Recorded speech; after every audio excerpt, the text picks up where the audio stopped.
Ok, primero quiero darles las muy buenas noches a todos los que han tenido a bien separar este horario para poder aprender un poquito más sobre lo que es la diabetes mellitus, ¿no? Vamos a empezar a conocer cómo podemos nosotros determinar si una vez diagnosticada esta enfermedad, ya nos hicieron el diagnóstico, cómo podemos saber si lo tenemos controlado.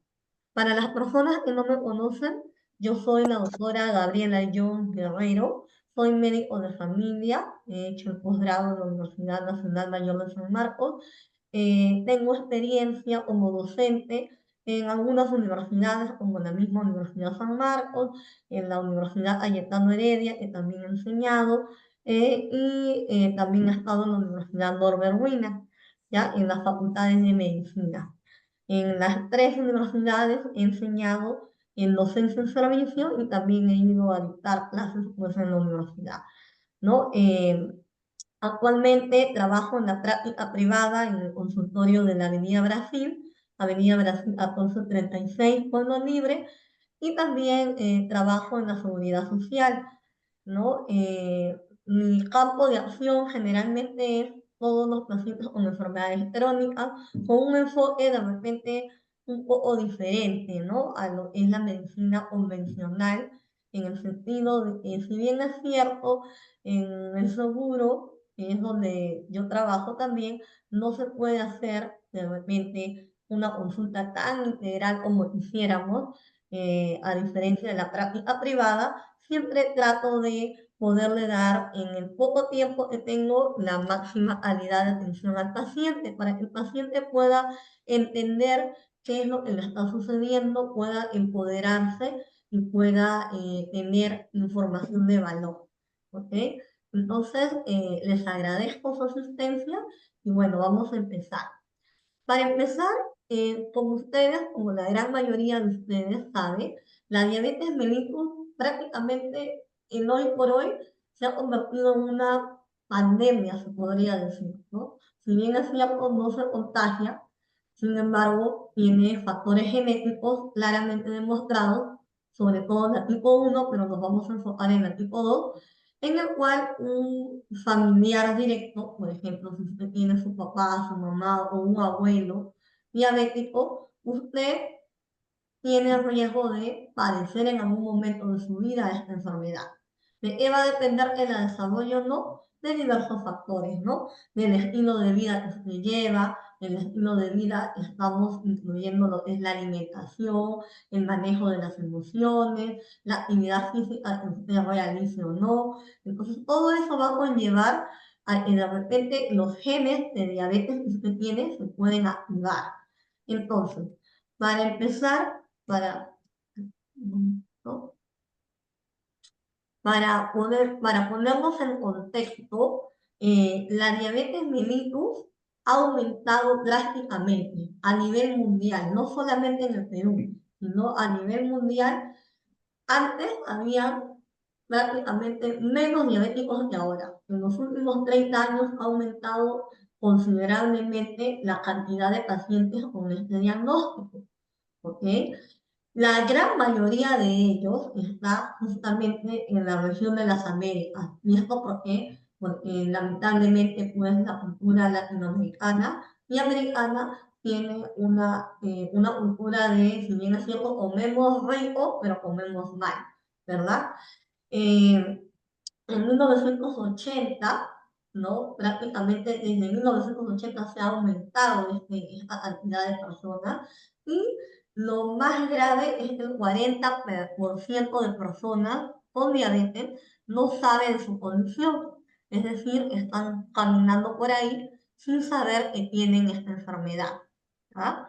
Entonces es probable que si ustedes van, pongamos a un auditorio donde hay 100 personas, puede ser que el 40% de ellas sea diabética o 40 personas sean diabéticos y no lo sepan, ¿no? Entonces, para poder entender eh, cómo se diagnostica la diabetes, vamos a hablar en primer lugar del valor normal de la glucosa en ayunas, ¿ok? Según la OMS, que es la Organización Mundial de la Salud, el rango normal de azúcar en sangre en ayunas después, ¿no? Después de aproximadamente 8 horas después de una comida, o sea, un ayuno de por lo menos 8 horas, el valor normal es entre 70 y 100 miligramos por decilitro. Quiere decir que todo rango está por debajo de 70, podemos llamar hipoglicemia, y por encima de 100 podemos llamar hiperglicemia. Ahora vamos a ver en qué momento diagnosticamos o con qué valor diagnosticamos diabetes.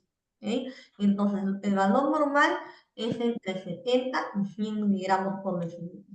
Hay algunos laboratorios incluidos, ¿no? Porque tengo pacientes que me han dicho, doctora, pero acá dicen hasta 110, ¿no? Hay algunos laboratorios, sí, que pueden considerar hasta 110 el valor normal de la glucosa, pero la OMS, y ahí lo dice, lo considera hasta 100. Es por eso que cada vez que un paciente que todavía no tiene el diagnóstico de diabetes tiene 100, ya le voy lanzando la advertencia que probablemente sea prediabético. Vamos a ver más adelante de qué se trata la prediabetes, ¿no? Como les menciono, en esta exposición en específico me voy a centrar solamente en una parte del tema de la diabetes, que es cómo ver el control, ¿ya? Cómo diagnosticarlo. Entonces, ¿cómo saber si tengo diabetes? ¿No? Por ejemplo, si yo tengo un paciente o una persona de 40 años que quiera hacerse un chequeo general, ¿no? Esta persona se va a tomar dentro del chequeo general está lo que es la toma de la glucosa basal. Si a este paciente en ese resultado le sale 126 de glucosa o más, quiere decir que es muy probable que ese paciente sea diabético, porque el diagnóstico de diabetes se hace con 2 tomas de glucosa que le haya salido más de 126.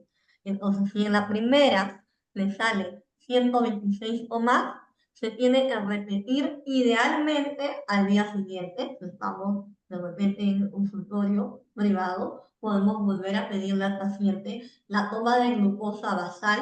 No es la que se hace en el dedo, sino la que se hace en la vena. Se le puede volver a pedir al paciente entre un día a una semana. Si ese resultado vuelve a salir 126 o más, supongamos 130, el paciente ya tiene el diagnóstico de diabetes. ¿Ok? Si el paciente sale de menos de 100, está normal, pero si el paciente tiene el valor de la glucosa entre 100 a 125, nosotros consideramos que ese paciente tiene prediabetes. Y para entender de una manera figurativa qué es la prediabetes, es como que yo les cuento, ¿no? Les comento a mis pacientes. Por ejemplo, la prediabetes es, yo tengo, por ejemplo, esta agenda, ¿no? Sí la ven, ¿verdad? Entonces, supongamos acá, en este nivel, hay un abismo, ¿no? Es como que un paciente o una persona va caminando, ¿no? Por un caminito y de repente hay un abismo. Obviamente lo que yo le digo al paciente es, este límite es justo la prediabetes, todo esto, ¿no? Entonces, ¿de qué depende que el señor o la paciente o el paciente se vaya al abismo de la diabetes? Depende de él, básicamente, de cada persona. ¿Ok? Lo vamos a ver más adelante. Entonces, quedó claro a partir de cuánto diagnosticamos diabetes. Pueden levantar la mano, ya que somos un grupo pequeño, pueden abrir el micro si hay alguna duda hasta este momento. Entonces, está quedando claro, ¿verdad? Sí, doctora, muy claro, muy claro. Ok, Gracias. ¿ya? Ok, entonces ya sabemos que el valor normal es menos de 100 hasta 100. Prediabetes se puede considerar a partir de 100 a 125 y diabetes más de 126. Pero con una sola toma no hago el diagnóstico, tiene que ser con 2 tomas de más de 126. ¿Ok? Ok, vamos avanzando. Entonces, también hay otra manera de diagnosticar. Es muy probable que algunos de ustedes, si hay algún diabético por ahí, o alguno de sus familiares, conocidos, vecinos, los hayan diagnosticado de esta manera. ¿Cuál es de esta manera? Cuando nosotros estudiamos medicina, cuando los médicos estudiamos medicina, y también cuando yo enseño a mis alumnos el tema de la diabetes, hay algo que le llamamos en semiología las 5 P, ¿no? ¿Cuáles son las 5 P? Ustedes ahorita se van a enterar. La polidipsia es el término médico de mucha sed. La poliuria es el término médico de mucha orina, o sea, los pacientes que van al baño cada rato. La otra P es la polifagia, aquellos pacientes que tienen hambre, que no se sacian, de un momento a otro comienzan a tener hambre, y a pesar de que tienen hambre, o sea, a pesar de que comen varias veces, tienen pérdida de peso, es la otra P. Y la otra P, la quinta P, es el prurito. Comienzan a picarles todo el cuerpo. Es una manera de diagnosticar, pero lamentablemente cuando un paciente tiene alguna de estas P, significa que la glucosa ya superó los 200 miligramos por decilitro. Acuérdense, en el diagnóstico de diabetes se puede hacer a partir del 126. Pero cuando una persona de un momento a otro comienza a elevar tanto la glucosa, más de 200, 250, que es así como llega a la emergencia, ya se puede diagnosticar diabetes. O sea, no necesito volverle a tomar. Es decir, si yo tengo un paciente que tiene todos esos síntomas o alguno de estos síntomas y tiene la glucosa mayor o igual de 200, ya puedo decir que es diabético. O sea, no necesito volverle a tomar como aquel paciente que tenía 126, ¿no? O sea, si yo tengo un paciente que le salió un chequeo general 130, ya está en el rango de diabetes, ¿verdad? Tengo que volverle a pedir al día siguiente o en una semana nuevamente la glucosa, y si me sale 127, si en la primera le salió 130 y a la segunda 127, ya tiene dos valores más de 126. Por lo tanto, ya tiene el diagnóstico de diabetes. Pero va a haber otro paciente que es este, que va a tener alguna de estas P, poliuria, poliuria, polifagia, pérdida de peso o prurito generalizado y mayor de 200, ese paciente ya tiene automáticamente el diagnóstico. ¿Ok? A mí de verdad a veces me sorprende cuando yo veo pacientes nuevos que no son, o sea, no es que no sean mis pacientes, sino que yo no los veo con regularidad o me mandan pacientes de otros colegas y veo que les dan metformina, ¿no? Y yo le digo, pero ¿cómo le hicieron el diagnóstico de diabetes? La gran mayoría no lo sabe. Entonces, es por eso que da mi interés para poder educarlos, para poderles darles este conocimiento, para que no haya este tipo de situaciones, ¿no? En el cual el paciente no sabe cómo le diagnosticaron la diabetes, ¿no? No, sí, el doctor me dijo, no, me dijo que era prediabético, que era, no, que recién empezaba. No, entonces es importante que ustedes tengan en cuenta, porque ustedes van a poder replicar esta información con su familia, con sus conocidos, ¿no? ¿Qué es la prediabetes? ¿No? Algunos dicen, doctora, varios de los pacientes me dicen, doctora, pero a mí me han dicho que la prediabetes no existe. ¿No? No, la prediabetes no existe, ¿no? La prediabetes está ya prácticamente a nivel de la comunidad médica ya reconocida, ¿no? Y justamente es para reconocer aquella condición previa a la diabetes en los que se encontró los valores de glucosa en ayunas entre 100 a 125. ¿Y qué hacemos cuando tenemos un paciente que tiene, por ejemplo, 110, 115 de glucosa? Si ese paciente tiene antecedentes familiares de diabetes o es obeso o tiene malos hábitos alimentarios, ¿no? O sea, es chatarrero, es un paciente que de repente le gusta tomar gaseosa, le gusta comer chocolate, le gusta comer galletas, pan, ¿no? Entonces, ese paciente es recomendable hacer un test de tolerancia a la glucosa. Algunos de ustedes, a ver, levanten la mano quienes han oído hablar del test de tolerancia a la glucosa.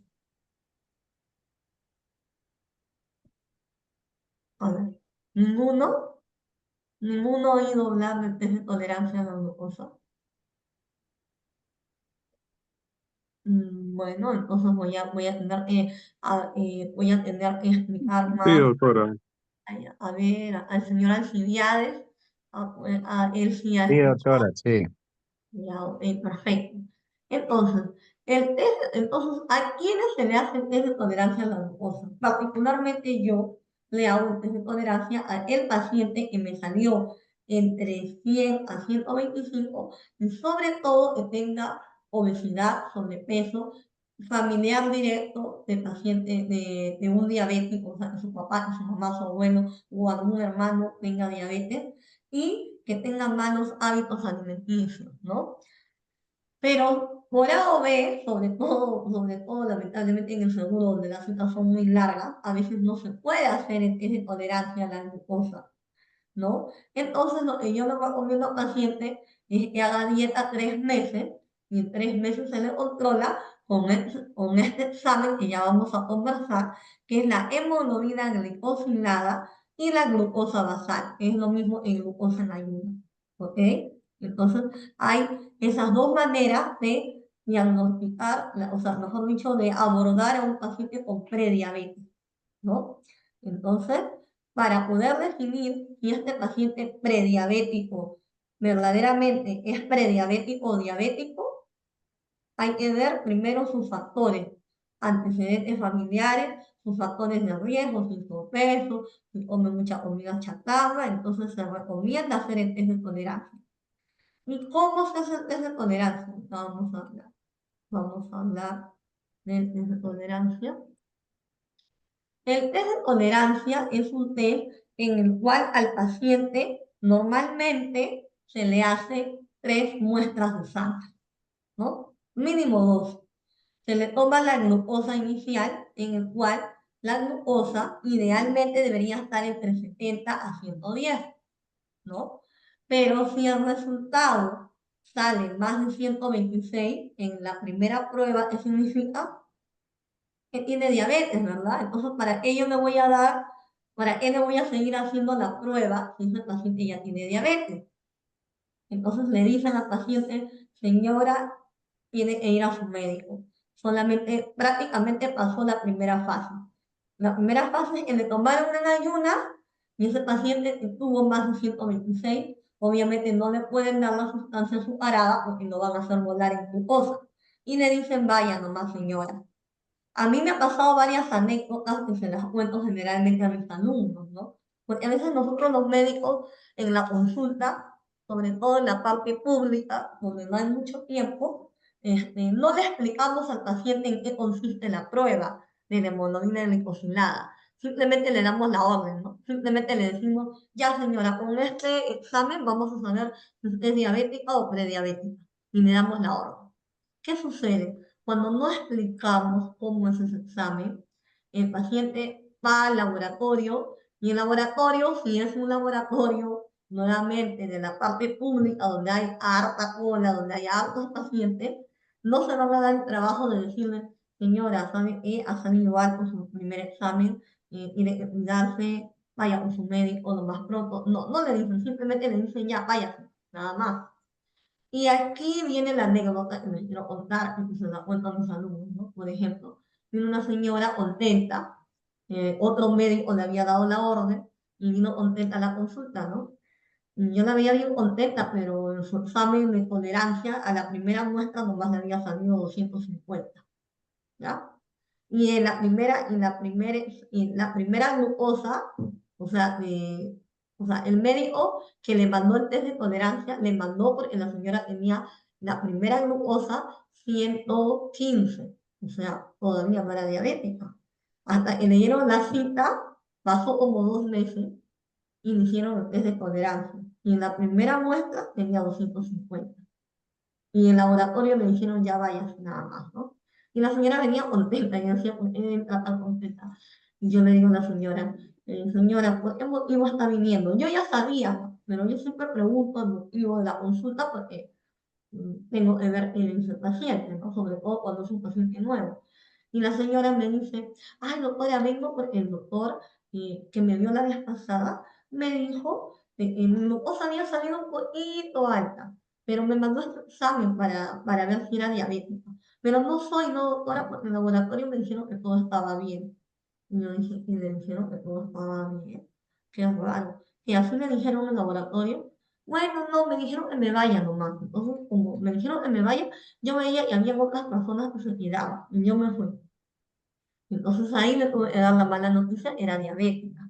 Entonces, en este test de tolerancia, si el primer resultado me sale alto, el laboratorio les va a decir, vayan. O sea, les va a decir, ya, vaya con su médico. Si el primer resultado sale entre 110 a 125, quiere decir que está en el rango de prediabetes. Y tenemos que ver hasta cuánto sube su glucosa.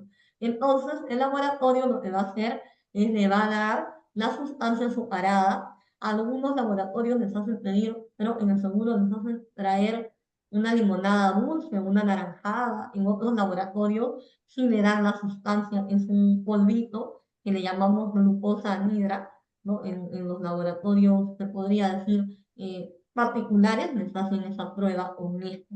Con un polvito azucarado es la misma glucosa.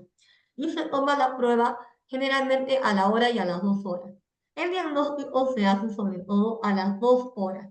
Entonces, ¿cómo se hace la interpretación del test de tolerancia?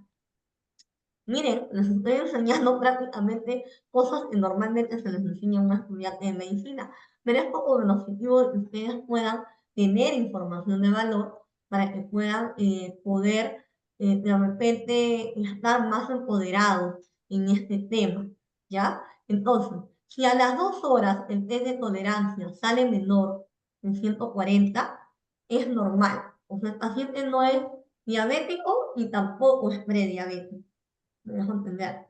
Si el paciente a las 2 horas de test de tolerancia sale la glucosa entre 140 a 200, ahí sí le decimos al paciente que es prediabético. Pongamos que le sale a las 2 horas 180. Ese paciente es prediabético. Se le llama también intolerante a la glucosa o resistencia a la insulina. ¿Ya? Pero si este test de tolerancia sale mayor de 200, ese paciente tiene diabetes mellitus. O sea, así también se hace el diagnóstico de diabetes mellitus. ¿Ok? ¿Hasta ahí todo claro? ¿Alguna pregunta? Todo va quedando claro. O no se entiende Claro. nada, o todo está claro. Ok, Todo claro, doctora. Buenas noches. ok, ok, gracias. Ok, ahora vamos a hablar de un término que muchos pacientes lo han oído hablar, ¿no? Y a mí me gusta bastante porque recuerdo perfectamente de que estaba yo con un grupo de alumnos de Cayetano, ya, en la práctica pública, este, y los alumnos quedaban sorprendidos, pues, en mis pacientes, ¿no? Le preguntaban al alumno, cuando yo los hacía atender al alumno, le decían, ¿y cuánto tengo de hemoglobina glicosilada? Ni siquiera mis alumnos sabían que era la hemoglobina glicosilada, porque eran alumnos de tercer año, o de segundo año, no recuerdo, tercer año creo que era, ¿no? Y entonces, ellos decían, uy, doctora, bien educados con estos pacientes, ¿no? Y decía, sí, ellos saben. Entonces, sí me gustaría que tengan en cuenta esto. La hemoglobina glicosilada es diferente a la hemoglobina a secas, o sea, la hemoglobina que nos toman en el hemograma, ¿ya? Porque me ha pasado y algunos pacientes, por ejemplo, yo les digo, su hemoglobina glicosilada está en 7%. ¡Ah! Tengo anemia, dicen, no, no tienen anemia, es diferente. ¿Qué es la hemoglobina glicosilada? Normalmente los glóbulos rojos viven 3 meses, se regeneran en 3 meses, ¿ya? Entonces son 120 días. La hemoglobina glicosilada es la cantidad de hemoglobina que se ha asociado con la glucosa. ¿Me dejo entender? O sea, la glucosa cuando está elevada en la sangre, la glucosa pasa por la sangre y cuando está muy elevada comienza a manchar a los glóbulos rojos. Es como si fuera un polvito que se queda en el glóbulo rojo. Me dejo entender. Como el glóbulo rojo vive 3 meses, entonces esa marca que deja la glucosa que ha estado en la sangre es la hemoglobina glicosilada. ¿Sí me han entendido, no? Entonces, la hemoglobina glicosilada mide el nivel promedio de glucosa durante los últimos 3 meses. Es decir, por ejemplo, si hoy día yo estoy 17 de septiembre y hoy día me hacen mi examen de hemoglobina glicosilada, o sea, hoy día me hicieron en la mañana, quiere decir, el médico cuando me lea ese examen va a saber mi, mi promedio de glucosa que yo tuve desde julio y agosto, ¿ok? O sea, la hemoglobina glicosilada no miente. Yo puedo tener una glucosa de 100, pero si mi hemoglobina glicosilada es en 8, quiere decir que yo los 3 últimos meses estuve mal controlado. No estuve tan bien. Me dejo entender. Entonces, el valor normal, y ojo, la hemoglobina glicosilada hoy por hoy también se considera diagnóstica para diabetes, ¿ya? La hemoglobina glicosilada mide el nivel de promedio de la glucosa durante los últimos 3 meses. El valor normal es menos de 5.7. O sea, si yo tengo una persona que tiene, o sea, una persona que no tiene diagnóstico todavía de diabetes, ¿no? Para un chequeo general. Generalmente para el chequeo general no se toma hemoglobina glicosilada, pero pongamos de que por ahí le mandemos una hemoglobina glicosilada a un paciente que no tiene diagnóstico todavía y le sale en 5, ese paciente está muy bien. No tiene diabetes, no tiene prediabetes. Pero si ese valor le sale entre 5.7 a 6.4, ese paciente tiene prediabetes. Y si la hemoglobina glicosilada sale más de 6.5, ese paciente tiene diabetes. Ahora, es importante tener en cuenta que si el paciente ya tiene el diagnóstico de diabetes, si la hemoglobina está más del 9%, la hemoglobina glicosilada está más del 9%, generalmente ya debería ir insulina. Pero yo veo en la consulta día a día mucha resistencia a que el paciente use insulina. Prefieren tomar metformina, prefieren tomar medicamentos particulares, prefieren tomar otras cosas a usar insulina. No los culpo porque obviamente el uso de insulina no es el tema de hoy día, pero el usar insulina pues conlleva bastantes cosas, ¿no? Conlleva el paciente se tiene que aprender a inyectarse, hay pacientes que tienen miedo a las agujas, es algo que no van a tener que hacer todos los días, ¿no?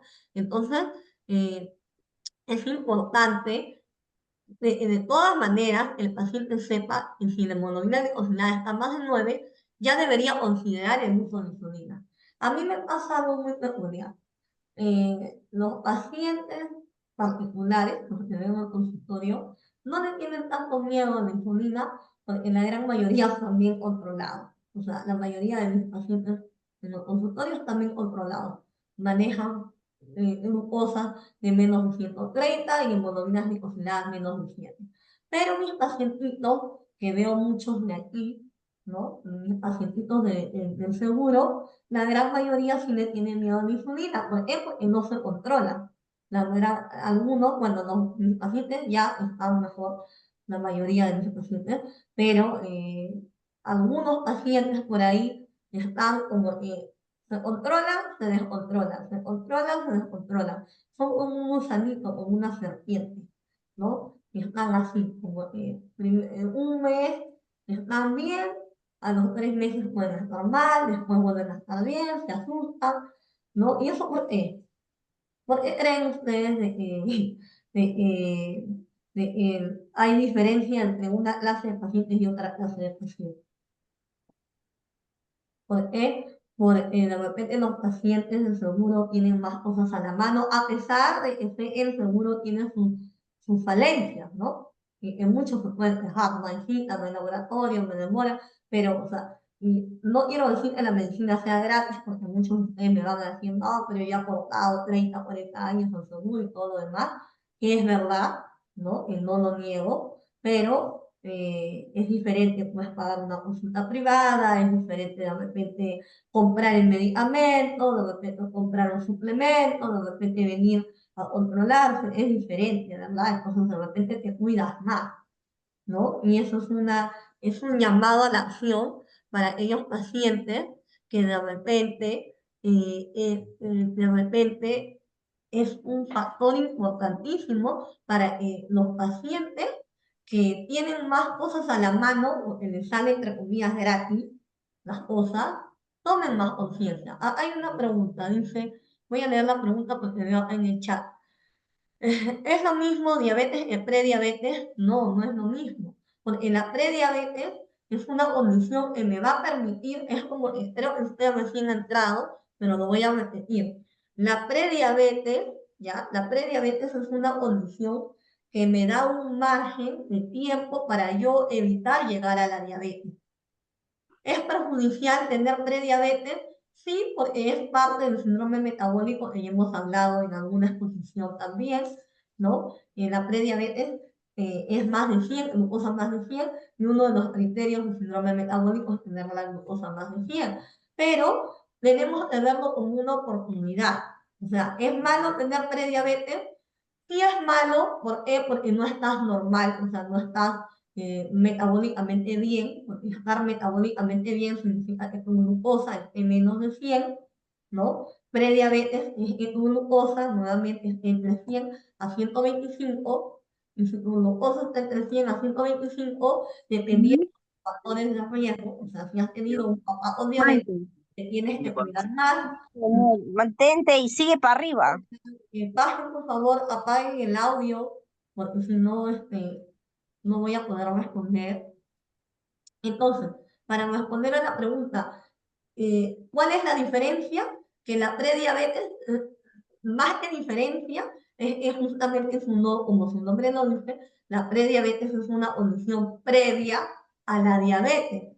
Me da un factor, me da un margen de ganancia de tiempo y va a depender de uno. Yo les voy a comentar algo, y creo que para muchos no es novedad, que mi papito, en paz descanse, era diabético, pero él empezó con prediabetes. Yo me acuerdo mucho de que cuando yo era estudiante de medicina, yo aprendí de la prediabetes, de la diabetes, y yo siempre lo molestaba, ¿no? Siempre le decía, papá, mira, eres prediabético, ¿no? Y bueno, como dicen, casa de herrero, cuchillo de palo, ¿no? Entonces, él tenía sus ideas, ¿no? Él tenía su manera de ser, ¿no? Entonces, él era una persona con diabetes, ¿no? Entonces, ¿es lo mismo tener prediabetes y resistencia a la insulina? Sí, sí es lo mismo. Va a quedar grabado el video, así que lo van a poder ver después en el YouTube, ¿ya? Pero sí es bueno que haga sus preguntas. Sí, es lo mismo la prediabetes que la resistencia a la insulina. Sí, sobre todo cuando ya se ha diagnosticado la prediabetes con el test de tolerancia a la glucosa, como lo hemos comentado en la diapositiva anterior, ¿ya? Porque ya hay alguna pregunta más hasta este punto para poder continuar. Porque si no hay otra pregunta, voy a continuar. Entonces, como les decía, ¿no? ¿Por qué hay diferencia entre uno y otro? ¿Cómo lo vamos a ver más adelante? ¿Cómo controlar la resistencia a la insulina o la prediabetes? Lo vamos a ver más adelante, aunque no es el tema de la exposición, pero lo vamos a ver de manera general más adelante. Así que la invito a quedarse hasta el final.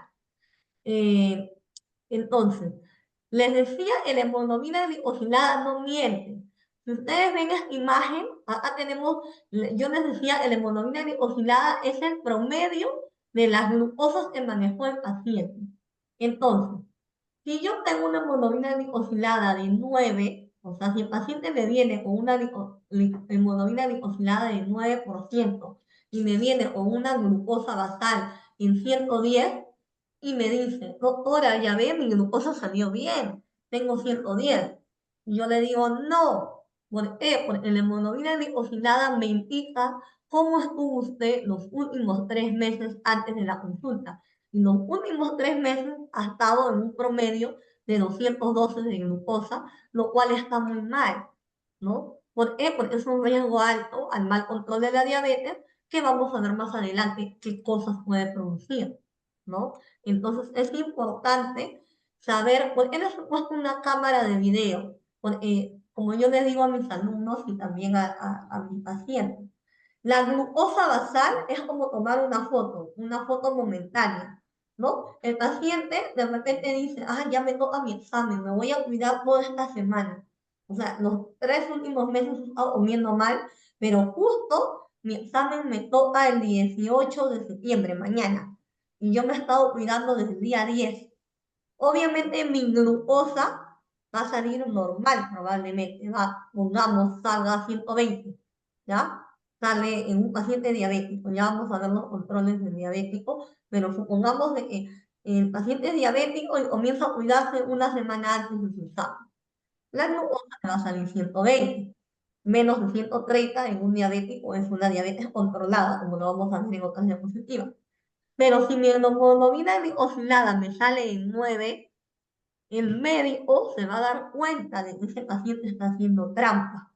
La hemoglobina glicosilada es como si yo tuviera una cámara mirando al paciente qué está haciendo, qué está comiendo durante los 3 últimos meses. ¿Me dejo entender? Entonces ya entendieron qué es la hemoglobina glicosilada y por qué es importante tenerla en cuenta. Uy, ya van a ser las 10, vamos a ir avanzando, ¿ya? Ok, entonces, los criterios diagnósticos de la diabetes es un resumen, básicamente, cómo se hace el diagnóstico. A1C es la hemoglobina glicosilada, ¿ya? Entonces, yo les había dicho que con hemoglobina mayor de 6.5 es un criterio para diagnosticar la diabetes. La glicemia en ayunas mayor o igual de 126 también me diagnostica diabetes. La glicemia más de 200, 2 horas después del test de tolerancia a la glucosa, es diabetes. Y lo que les había mencionado con las 5 P, ¿no? Glicemia al azar mayor de 200 con presencia de síntomas también es sinónimo de diabetes. ¿Eh? Y entonces, ¿cuáles son los síntomas de una diabetes no controlada o una diabetes que yo recién estoy diagnosticando? ¿Ya? O sea, hay pacientes que debutan con 400 de glucosa, ¿no? Levante la mano quién ha conocido a un paciente que ha debutado en la emergencia, o si ha sido un paciente que debutó o que le hicieron el diagnóstico en la emergencia. A ver, levanten la mano o abran su micrófono. No, mi papá era diabético, pero no recuerdo Ok. Gracias, señor Casanova, por participar.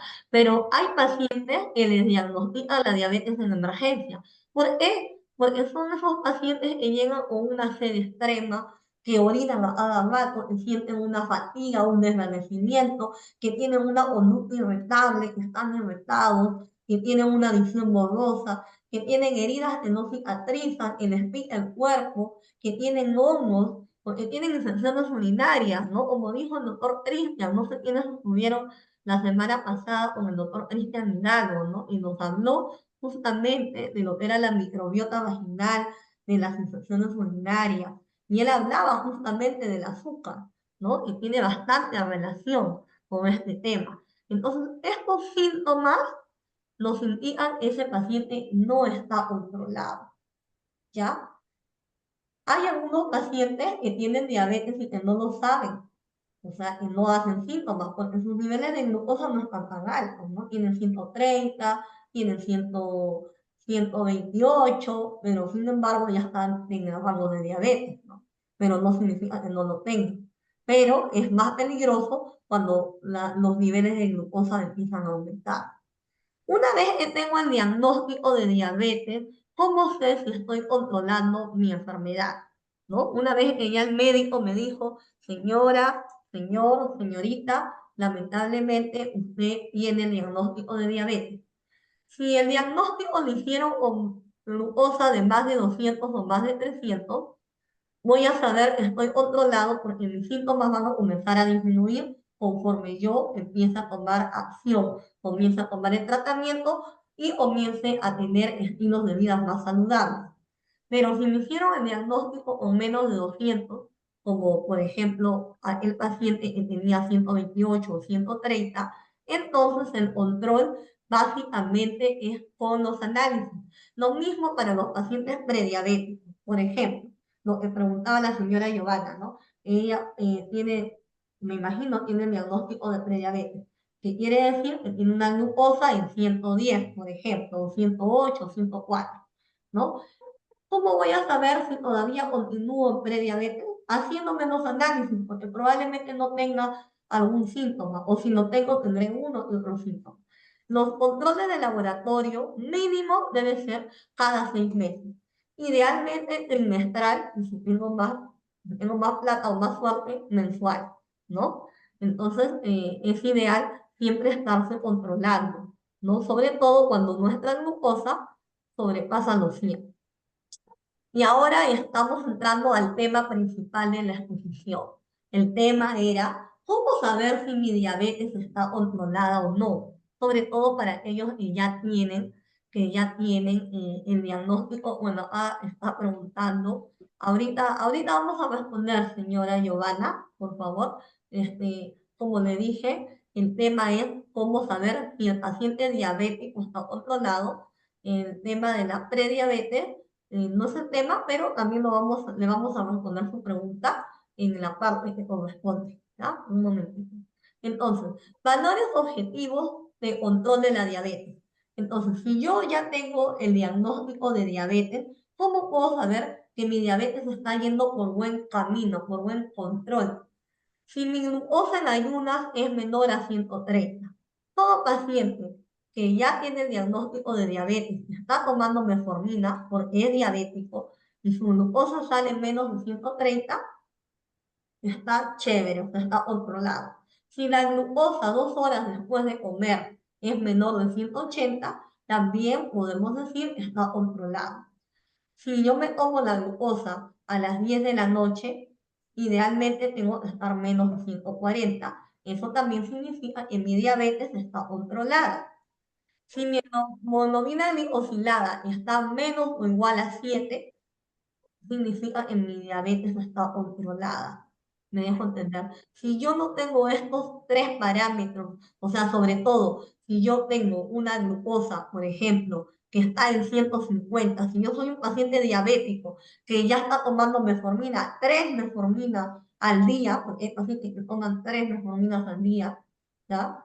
Y sin embargo tengo 150 en ayunas, pésimo, está mal controlada su glucosa, está mal controlada esta diabetes. Si mi hemoglobina glicosilada está en 8, también pésimo, no está controlando bien. Los otros parámetros, no menos importantes, pero que también hay que tener en cuenta para un buen control de la diabetes, es presión arterial menos de 130/80, el colesterol malo, LDL, menos de 100, ¿ya? Menos de 100. Es lo ideal. A veces yo le digo a los pacientes ya menos de 130, idealmente, ya para un paciente diabético que tiene otras enfermedades, porque les cuesta tener el LDL, que es un colesterol malo, menos de 100. Y los triglicéridos menor a 150. Esos parámetros, tomen una foto, tomen un pantallazo.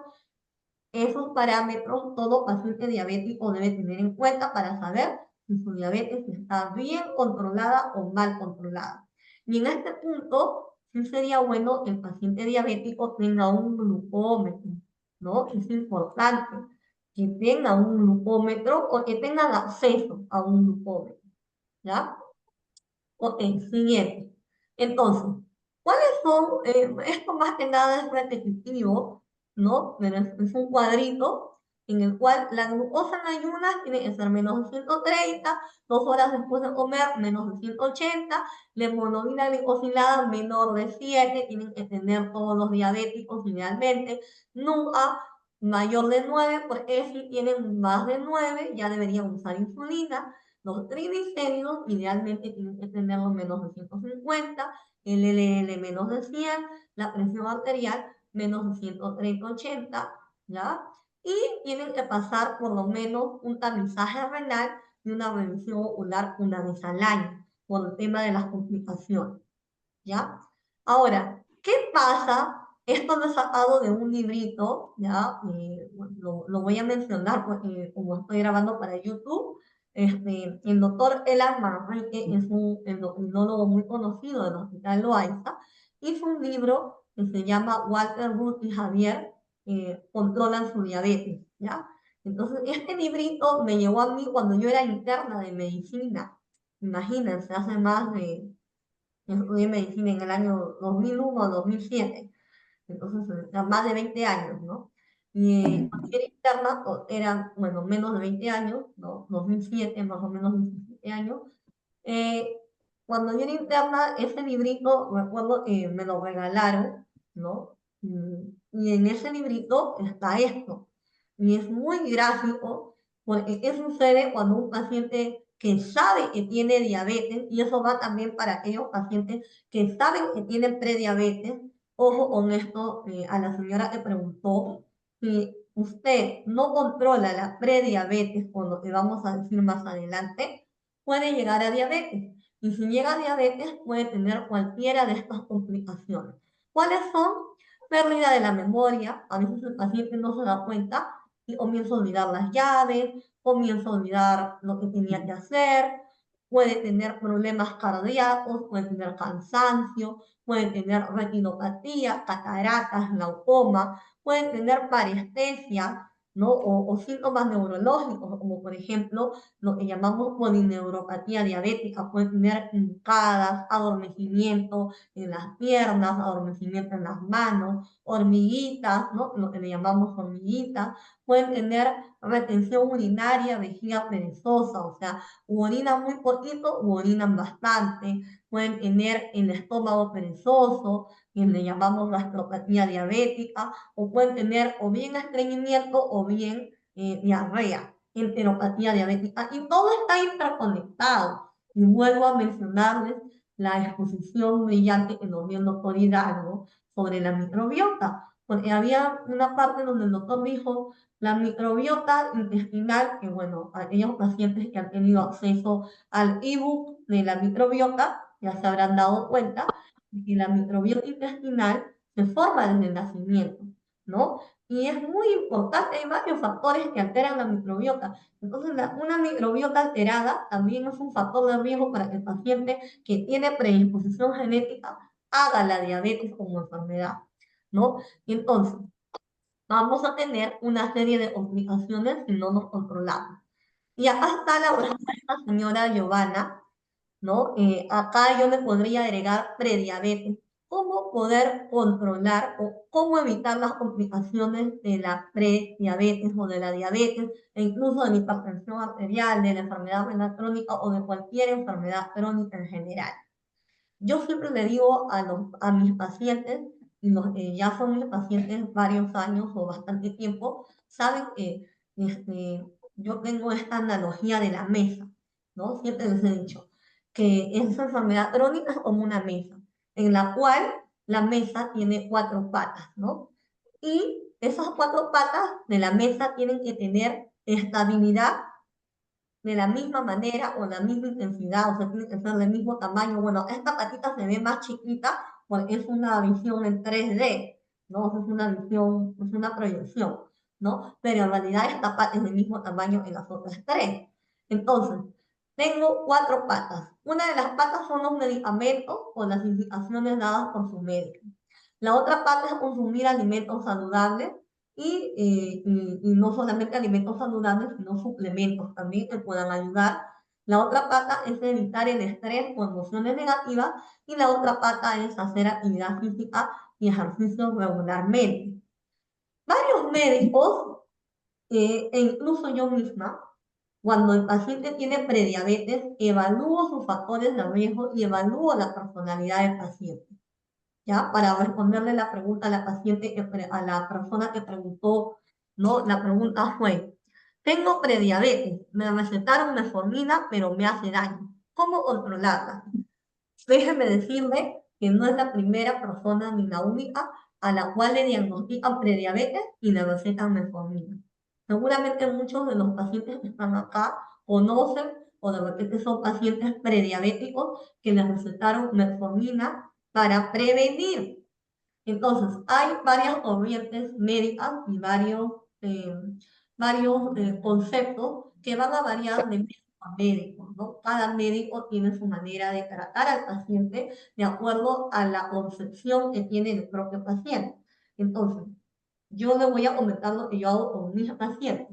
Si yo tengo un paciente prediabético, es decir, un paciente que tiene 110 de glucosa, yo hago ciertas preguntas a ese paciente. Le pregunto si tiene antecedente familiar de diabetes. Si me dicen mi papá o mi mamá tuvo diabetes, ahí yo ya digo, ay, este paciente tiene un punto. Tiene un punto para hacer diabetes más rápido que otro paciente que no lo tiene. Y si este paciente me dice, yo no hago dieta, me gusta comer mucho, ¿no? No tengo tiempo para hacer ejercicio, estoy pasando por una situación familiar muy estresante, por ejemplo, mi hijo me quiere botar de mi casa, ¿no? He tenido pacientes así. Entonces, como médico, yo tengo que jugar bastante, la medicina es ciencia y es arte, ¿verdad? Entonces, yo tengo que ver y este paciente verdaderamente va a poder hacer la dieta, va a poder hacer los ejercicios y va a poder controlar sus emociones. Si veo que este paciente no lo va a poder lograr, pero para eso yo tengo que haber conversado, tengo que haber conocido al paciente, tengo que haberle hecho ciertas preguntas. No le puedo dar la metformina de arranque, ¿no? Al menos yo no hago eso, ¿no? Y si lo hago, de repente empiezo con una dosis baja, ¿no? Generalmente con una metformina de 500, si es una metformina de marca, o una metformina de 250, ¿no? La mitad de la metformina de 500 o la mitad de la metformina de 850 es la que tiene la sanidad pública, seguro social, ¿no? Pero siempre recalco los otros factores o las otras patas de la mesa. ¿Cuáles son las otras patas de la mesa? La dieta, el ejercicio, el manejo de emociones, ¿no? Porque si o los suplementos, de repente, o la medicina natural. Tengo pacientes que me dicen, doctora, yo estoy tomando las flores jamaica, incluso yo misma la tomo, ya, ok.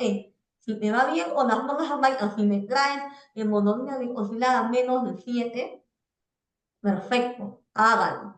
Hay pacientes que no lo pueden hacer, que me dicen, doctora, yo he escuchado de su tratamiento epigenético que da, del Genomex, ¿no? Ok, tome Genomex. El Genomex es un suplemento bastante bueno para el control, pero hay pacientes que de repente pueden comprarlo, otros pacientes que no, yo les digo, no se sientan mal, pero puede hacer todo lo demás. Puede hacer ejercicio, puede hacer la dieta, y hay pacientes, no veo al señor Belaunde, pero les comento, yo tengo un pacientito que lo conocí en solidaridad hace años ya. Él vino con candidiasis oral. Hasta yo pensaba, en esa época yo recién tenía de médico pues 2 años, ¿no? Recién había empezado, yo recién había egresado de medicina, y el señor vino con cándida oral, o sea, tenía hongos en la boca y había bajado de peso. Entonces, un paciente con cándida oral y baja de peso, el médico lo primero que va a pensar es VIH. Pero el señor me vino con su esposa. Y yo decía, es raro. Entonces le mandé a hacer la prueba rápida de VIH y le dije, señor, usted come mucho, sí. A ver, tómese una glucosa. Y tenía 500 de glucosa, señor. Y de verdad a mí me dio, es un señor que yo lo conocí en solidaridad y yo le dije, señor, va a tener que tomar su medicina, es una enfermedad crónica, usted es diabético, o sea, ya no le tenía que volver a mandar pues glucosa porque ya tenía más de 200 y tenía síntomas, ¿no? Y el señor me dijo, doctora, pero yo no tengo plata, que no sé qué, y yo le dije, ¿usted no tiene seguro? Sí, sí tengo. ¿Dónde se atiende? En Chincha. Uy, ¿para qué? No, no, de broma le digo, yo siempre que lo veo le digo, ¿para qué le dije? Pero entonces le digo, ya, búsquenme en el Policlínico Chincha. Y él hasta ahora es mi paciente. Y él llegó a 80 de glucosa, porque el señor se lo propuso, ¿ya? Y él llegó a no tomar ninguna metformina. De las 3 metforminas que tomaba, llegó a 0 metformina. Y yo siempre le decía, no, ay, ¿cómo usted no le dice a mi papá, señor? Me la une, y el señor, doctora, yo voy a hablar con su papá, me decía. Y yo me reía, ¿no? Pero bueno, pero les cuento esta anécdota para que se den cuenta que la vez pasada entré a un webinar de un doctor español que hace medicina integrativa. No me acuerdo bien su nombre, ya se lo voy a pasar por el chat para que lo sigan también en redes. Él decía, si quiere dejar de tomar medicina, tome decisiones.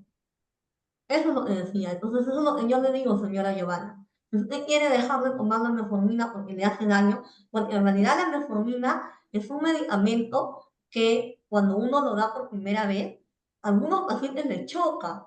¿Por qué? Porque es un medicamento bueno, es un medicamento bueno, barato, es menos bueno, pero tiene algunos efectos adversos. A algunos pacientes les da diarrea, les da mal el estómago. Entonces, no todos los pacientes son candidatos para metformina, ¿no? Por eso, en prediabéticos hay que ver bien a qué paciente prediabético se le va a dar, ¿no? Ok, entonces ya vamos terminando, ¿no? Eh, entonces, tomando su medicina, una de las patas era tomando la medicina indicada por su médico. Tienen que contar, esto va pues, sobre todo para los pacientes asegurados, por favor, contar bien su medicina en la farmacia, memorizar los nombres. A mí de verdad me causa bastante indignación que un paciente no sepa qué pastillas está tomando, ¿ya? A ver, por favor, apaguen el audio, por favor, si no voy a tener que apagar el audio yo. Memorizar los nombres en lo posible de sus medicinas, tomar a la hora que el médico le indicó. A veces, por ejemplo, me vienen pacientes de otros médicos que dicen, ah, el doctor me dijo que tomara una metformina. Y cuando ven el sistema, el doctor no le dijo una metformina, le dijo dos metforminas. Entonces yo digo, ah, ya es raro, ¿no? Es por eso que a mí me gusta siempre, y no es un capricho mío, esto va para los asegurados, no es un capricho mío que yo le diga traer a su próxima cita la última receta de su médico, ¿ya? Es importante, pues, ¿qué pasó? ¿Se ve la pantalla? No sé qué ha pasado. Mm, ¿Se ve Se la ve. Sí, Sí, Sí se ve, sí se ve, sí doctora. se ve. Sí, sí se ve. Pero yo no la veo, no sé por qué. Ya, espérense. Mm, Sí se ve. ¿Sí? Sí. Perfecto. A ver, voy a dejarme compartir. No, espérense. Ya. No sé qué ha pasado con... Ya, compartir. Pero no sé por qué no puedo ver mi pantalla yo. No sé qué hice.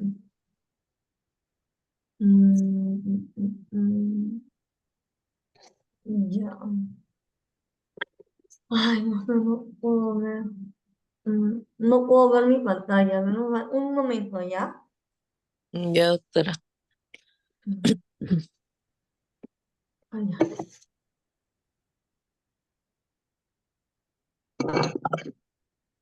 Mm. Ya, ahora sí se ve. Ahora sí lo veo. Sí, Sí, sí, doctora. El tomando medicina, ¿no? ¿Está ahí? Sí, ¿no? Ok, entonces, es importante que ustedes sepan qué medicina y cuántas dosis están tomando. ¿Por qué? Porque a veces el médico les dice, tomen metformina la mitad y ustedes están tomando uno, ¿no? Y ya les baja mucho la glucosa. Entonces, es importante que lean bien la receta. Ahora, esto va para la señora Giovanna, que dice cómo poder prevenir lo felicito, señor José, y me va muy bien, porque este medicamento es un medicamento de marca, ¿no? Es la metformina de 1000 o la limepirida de 5 miligramos, ¿no? Entonces, es importante, ¿no? Si ustedes tienen esa capacidad de repente adquisitiva de tomar alguna medicina mejor, pues de nuevo no sé qué pasó. Ay, Dios mío. Eh, por el momento traten de no mandar mensajes porque no sé qué está pasando. Abran el micro nomás porque cuando mandan mensaje me parece que no puedo ver la pantalla. A ver. Ya. Ya. ¿Qué pantalla se ve? ¿Que dice realizar actividad física? Sí. sí, estaba hablando. Ay, no sé qué he hecho. Realizar actividad física. Ya, ok. No lo puedo ver yo. No. Mm.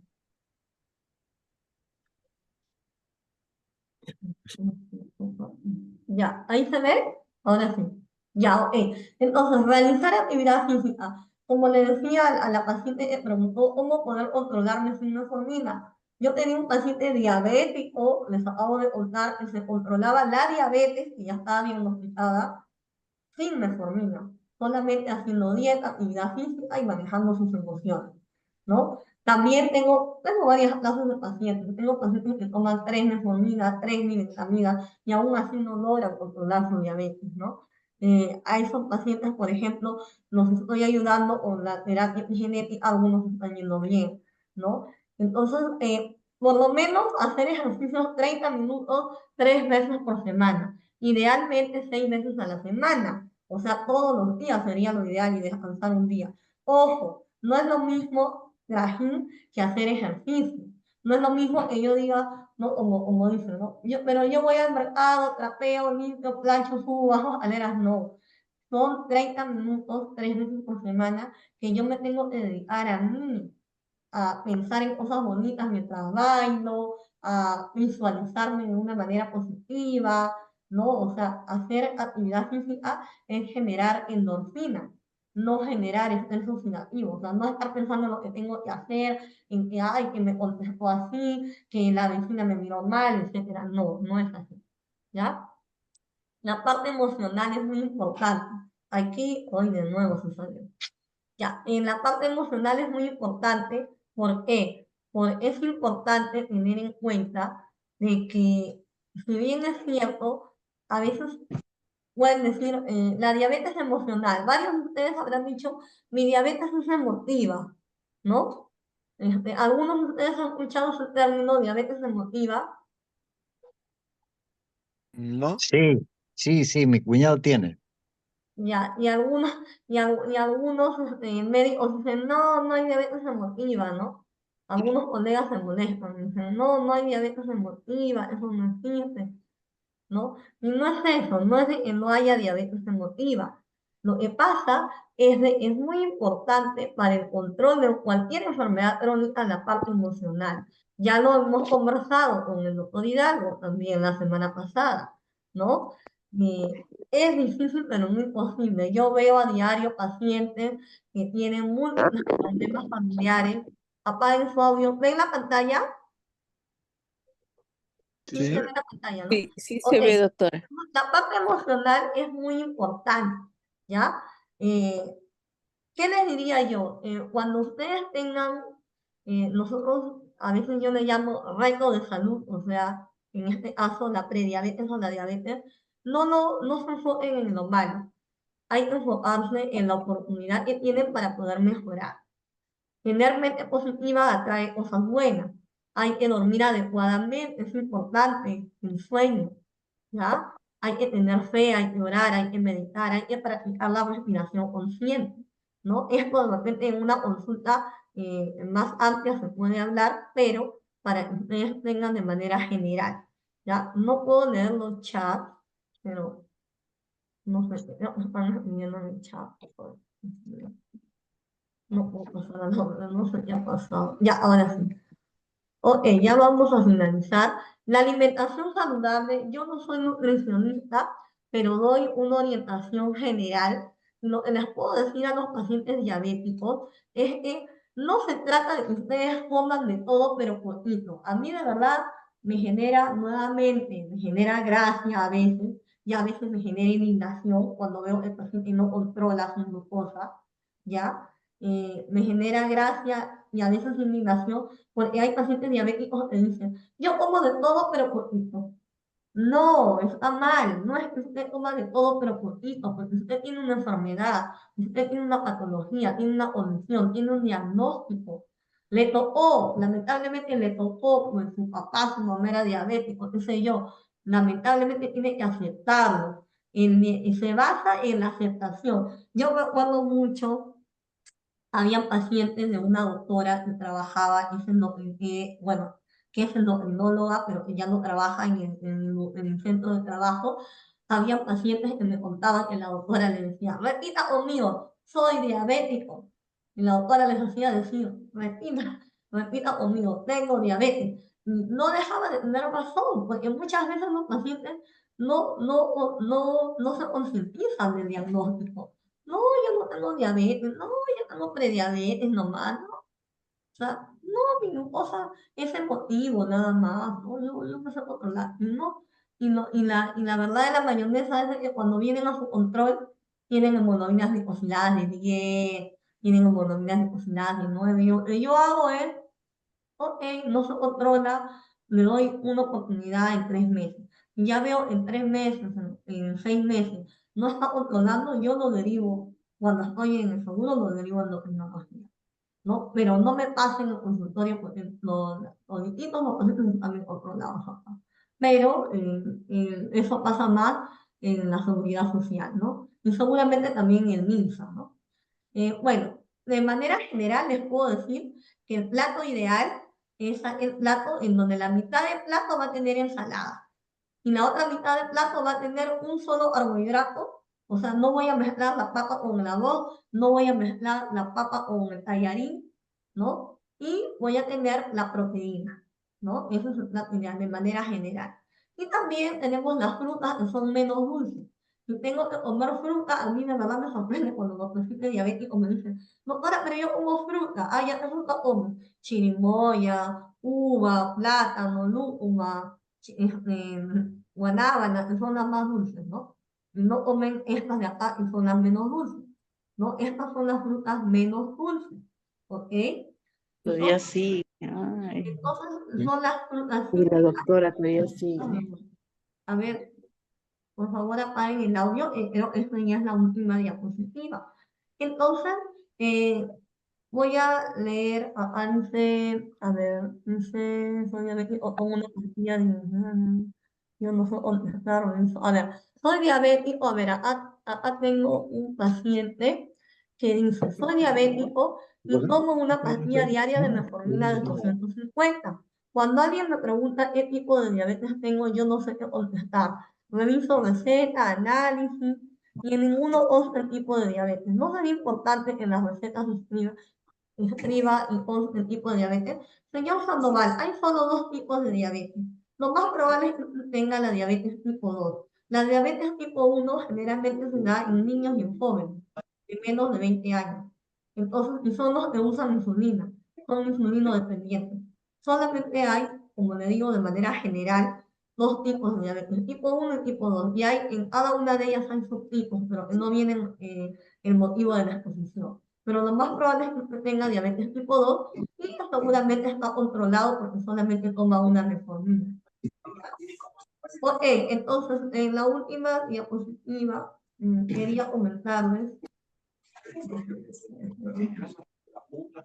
No me puedo ver. ¿Se ve la diapositiva? No, ¿No se ve?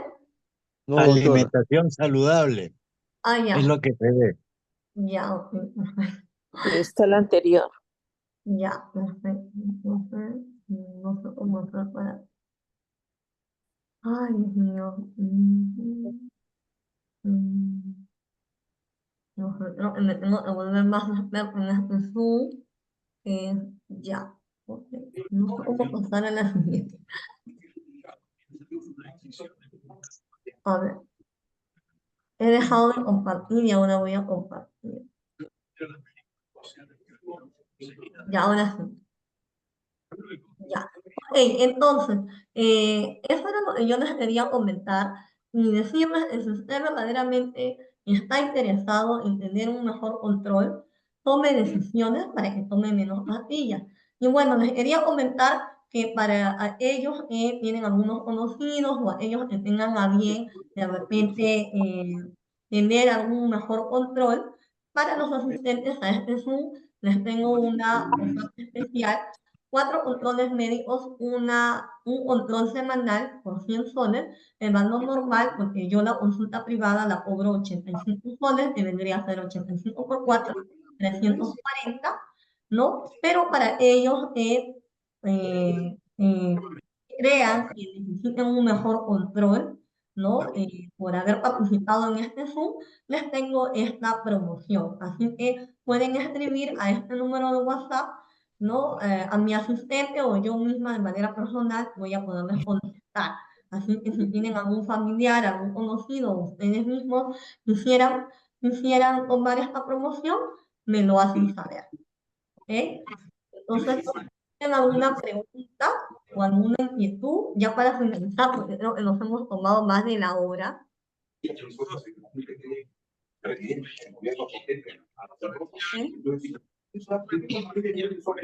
Ok, entonces si no hay ninguna pregunta, creo que ya me parece